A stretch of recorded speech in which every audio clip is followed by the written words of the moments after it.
Hey guys, welcome back to the JPM Performance channel. It is once again time for a shop tour. It has been a couple weeks, at least, since we've done our last shop tour because, as most of you who watch our shop tours know, it's been Runoffs time. So we'll get into the Runoffs here in just a little bit, but let's jump into the shop tour. So here we are in October 6th. Got back from, left on Sunday after the F production race and drove, I don't know, I couldn't find a place to stop, so I ended up driving about 8 hours Sunday night, stopped about midnight somewhere in Kentucky, and then kicked it in on Monday, and then unloaded on Tuesday, which meant taking everything out of the trailer and letting it dry out because we completely loaded the trailer in the rain, which isn't a lot of fun, but sometimes that's what you have to do. We'll get into the runoff stuff here in a little bit. In the meantime, we'll talk about a little what we've got going on in the shop. So this is actually a Kiesler engineering kit that bolts on. This is an RX-8 differential, and we're putting in a this is not an RX-8 differential. This is a Ford 8.8 differential going into an RX-8. I'm a little out of practice, as you can tell. A Ford 8.8 going into an RX-8, and then there's these mounts that go directly into the RX-8 rear mounts. So this rear case, or this rear cover, I'm imagining is something that they came up with, very custom. It's really nice. So if you want to go from, you know, like an RX-8 differential to a proper super heavy duty differential, so that'll never break, there you go. So getting this ready for a guy in St. Louis. It's also getting an OS Geiken to go along with it. So that's our first little project that we're going to be getting back to.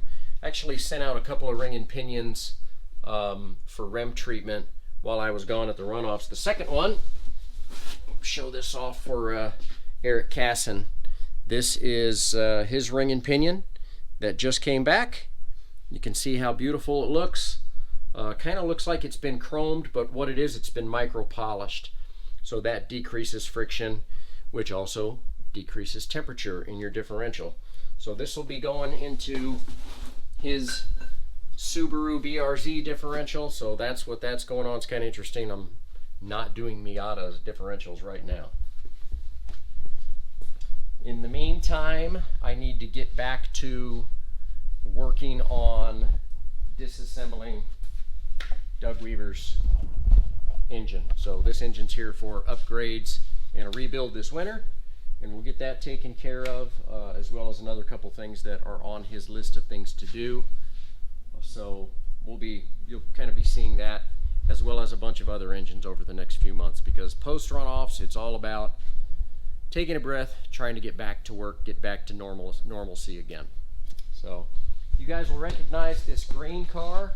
It was here over the summer. It is back for its 1,000-mile check over. We'll do an engine oil change, check it all over, make sure that everything's looking really good, get it back off to the customer, so we should be looking good there. You can see that we have yet another new chassis. This will look familiar for any of you that have been paying attention over the last year, because this is the second one that we're going to be doing. So this one is for Mark Webber. This is a brand new car. The car that he's currently running is about a 22-year-old build, and he just wanted to kind of go next level, kind of like we did the other one, which, speaking of, I just brought back from the powder coater. Check this out. 100% powder coated, inside, outside, underneath, all the little crevices, completely done. It's just beautiful. There is nothing like having a powder coated chassis. It just covers everything really well. It's very durable. You'll see as the years go on that there won't be a bunch of rock chips up here where it's out in the wind a little bit. So my last project for this car is going to be fabricating the rear deck lid shelf. to go between the fuel tank and the driver compartment. So that's kind of the next project, and then Stephen will come up and pick it up, and some assembly required, I guess. So that's kind of where we're at with that. And once he gets it all together, it'll come back up, because we're doing all new wiring throughout. It'll be new plumbing. It'll basically look like a new car, but he is stripping his old car to get you know, the major components: the engine, transmission, suspension, radiator, you know, yada yada yada, the list goes on. So Runoffs report. Well, guys, I don't know that it could have gone a whole lot better for JPM when it comes to the qualifying week. I was fastest all week in the dry. I think I was about a second out on everybody. And then, of course, for the race, it was a complete downpour rain race. And so I'm pretty good about setting this car up for the rain. And she did a really good job for me. Very stable. I drove it smoothly, ended up bringing home the win. For Eric, it was a little more of a battle. So you can see that his car's sitting here. He's got his flags laying out. He did a superb job in what is turning out to be his last race in this car. So we will be reassembling the cylinder head, getting the car all back together and prepped and ready for it to be sold. So if you guys are interested in what is undoubtedly the most successful F production Miata of all time, this is going to be your chance to buy the one. And you can email me or find Eric on Facebook. Most of you, if you know me, you probably know him. So that's what's going to be going on here. We're going to do a reorganization of whatever it is he's got going on with the sale of the car. So really good job in drying conditions. So we started out with some grooved slicks that we actually had grooved the day before just in case, and they built up enough heat as the race went on, as the track dried, that he was very fast at the end. A little bit of a shout out to Mason Workman, who actually ended up turning the fastest lap of the race on the last lap after being having a little contact and spun out. Ended up in the wall and came back to do that at the end. So pretty wild F production race. If you haven't checked it out, it's on YouTube, scca.com. You'll be able to find it pretty easy.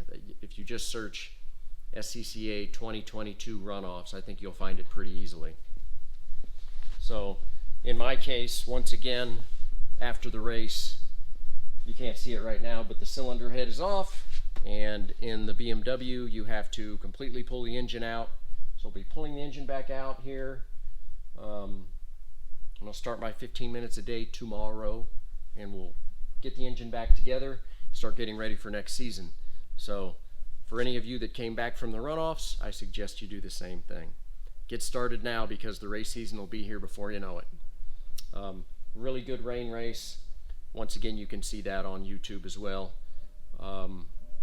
It really didn't have a ton of competition in the race. I don't know if I was just more confident in the wet weather or what, but it was a good race. I'll take it. Like I always say, the results don't say how you want it, but picked up my 6th national championship. Pretty proud of that. So now it's, 4 different racetracks, 6 championships, one of them being in the pouring rain. Pretty exciting for me, actually. So that's kind of our update for the week, trying to get back in the grain, in the move, back in the groove. I'm a couple weeks out of practice, guys.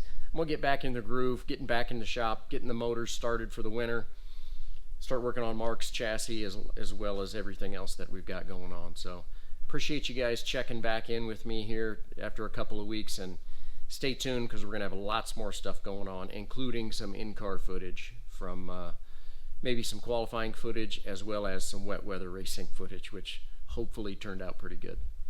Have a great week, guys. Thanks for watching. Take care.